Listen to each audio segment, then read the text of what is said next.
Assalamualaikum warahmatullahi wabarakatuh. Halo semuanya, selamat siang. Perkenalkan kami dari kelompok 3 di mata kuliah Perkembangan Peserta Didik. Sebelumnya, kami dari kelompok 3 akan memperkenalkan diri terlebih dahulu.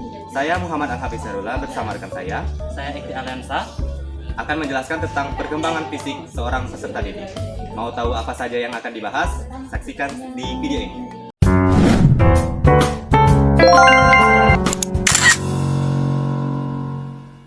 Baiklah, sekarang bersama saya Muhammad Al-Hafiz Sarula, saya akan menjelaskan tentang materi perkembangan fisik. Sebelum kita ke perkembangan fisik, kita harus tahu dulu nih, apa sih itu perkembangan? Perkembangan adalah bertambahnya kemampuan fisik, skill dalam struktur dan fungsi tubuh yang lebih kompleks, dalam pola yang teratur, dan dapat diramaikan sebagai hasil dari proses pematangan. Fisik atau tubuh manusia juga merupakan sistem organ tubuh yang kompleks dan juga mengagumkan, sangat mengagumkan. Semua organ ini terbentuk pada periode pranatal atau periode dalam kandungan. Selanjutnya kita akan memasuki ke perkembangan fisik. Perkembangan fisik atau yang sering disebut juga pertumbuhan biologis, biological growth, merupakan salah satu aspek penting dalam perkembangan individu yang meliputi perubahan-perubahan dalam tubuh, cara-cara individu dalam menggunakan tubuhnya, disertai juga perubahan dalam kemampuan fisiknya. Baiklah, selanjutnya adalah tahap-tahap perkembangan fisik. Tahap-tahap perkembangan fisik itu meliputi tahap pertumbuhan sebelum lahir atau bisa disebut tahap pranatal. Awal pertumbuhan ini diawali dengan bertemunya sel telur dan sel sperma dalam kandungan. Sejak saat itulah, manusia tumbuh di dalam kandungan dalam bentuk embrio. Selanjutnya adalah tahap pertumbuhan bayi. Tahap pertumbuhan bayi ini bisa terjadi sejak manusia itu dilahirkan hingga usia 18 atau 24 bulan atau 2 tahun. Pada tahap inilah, manusia itu mengalami pertumbuhan dan perkembangan yang sangat pesat. Selanjutnya ada masa kanak-kanak awal dan juga masa kanak-kanak akhir. Masa ini terjadi di antara usia 5 hingga 6 tahun dan juga 6 hingga 11 tahun. Pada masa ini, pertumbuhan yang dialami anak-anak itu bertumbuh dimulai dari berat badan dan juga tinggi badan yang sudah mulai bertambah. Selanjutnya adalah tahap remaja.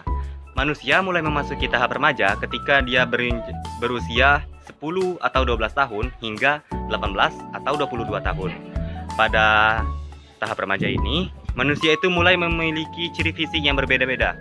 Jika laki-laki mulai tumbuhnya kumis, janggut, dada terlihat bidang. Jika manusia, payudaranya mulai tumbuh, pinggulnya juga mulai berlekuk, dan lain-lainnya. Kemudian ada tahap dewasa awal. Tahapan pertumbuhan ini dimulai dari usia 18 hingga 40 tahun. Biasanya, pertumbuhan fisik berhenti di tahap ini. Fisik manusia itu telah sempurna. Pada fase ini, manusia bukan lagi hanya bertambah dewasa dari segi umurnya, tetapi juga dari segi pemikirannya. Lalu selanjutnya ada tahap dewasa tengah. Tahap ini terjadi ketika manusia itu sudah melewati usia 40 hingga 60 tahun. Manusia pada tahap ini mulai menua dan kemampuan fisiknya mulai makin melemah. Oleh karena itu, mulai muncul tanda-tanda penuaan seperti rambut beruban dan kulitnya menjadi keriput. Lalu selanjutnya adalah tahap dewasa akhir. Manusia akan menginjak tahap dewasa akhir ini pada usia 60 tahun hingga ke atas. Pada tahap ini, manusia itu fisiknya sudah mulai melemah, lalu ingatannya juga sudah mulai rabun. Baiklah, itu tadi adalah materi yang dapat saya sampaikan. Selanjutnya akan saya serahkan kepada rekan saya. Selanjutnya ada pembahasan tentang faktor yang mempengaruhi fisik seseorang. Kalian tahu nggak kalau ada 2 faktor yang mempengaruhi perkembangan fisik seseorang? Faktor pertama adalah faktor internal dan kedua adalah faktor eksternal. Faktor internal ini adalah faktor bawaan atau faktor jasmania. Ini meliputi faktor genetik. Genetik adalah warisan dari orang tua melalui DNA. Misalnya jika orang tuanya juga memiliki tubuh yang tinggi, maka anaknya juga akan memiliki tubuh yang tinggi. Dan selanjutnya ada faktor kesehatan orang tua. Kesehatan orang tua juga sangat mempengaruhi perkembangan fisik anak, terutama saat kehamilan. Gizi saat kehamilan juga mempengaruhi perkembangan fisik anak, mulai dari berat badan dan perkembangan janin. Selanjutnya ada faktor genetik tertentu. faktor genetik tertentu ini ada beberapa orang membawa kelainan genetik tertentu seperti Down syndrome dan lain-lain. Selanjutnya ada faktor internal. Faktor internal adalah faktor yang meliputi tentang kondisi lingkungan seperti polusi, ruangan terbuka, dan keamanan. Selanjutnya ada faktor makanan dan nutrisi atau gizi.